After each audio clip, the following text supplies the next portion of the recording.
Shkencëtarët amerikanë krijuan për herë të parë në laborator një krah. Bashkan gjitur një miu, ky krah u mbush me gjak dhe kafsha, ishte në gjendje të përkullt të putër. Studimi mund të çojë në rritjen e gjymtyrëve për të zëvendësuar ato pjesë gjymtuara. Ekipi studiuesve tha se është duke përqendruar në teknika që do të zbatohen në krahut, duart, këmbët dhe ekstremitetet e tyre. Kjo i jep shpresë mira personave që kanë humbur gjymtyrët për shkak të sëmundjeve të ndryshme apo aksidenteve për të pasur një mundësi për zëvendësimin e protezave apo në disa raste edhe transplantet. Por ndërsa teknologjia e protezave përparon, gjymtyrët artificial ka një kufizim televizis dhe duken jo të nartyshëm.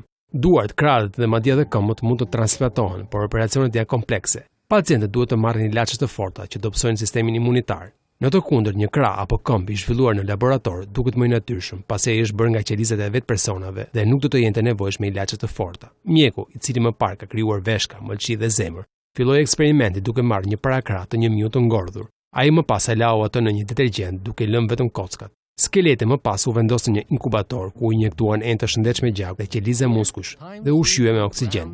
Brenda 2-3 javëve, gjaku dhe muskujt ishin rindërtuar. Kur krahu ju bashkangjit një miu tjetër të gjallë, gjaku rrodhi shpejt.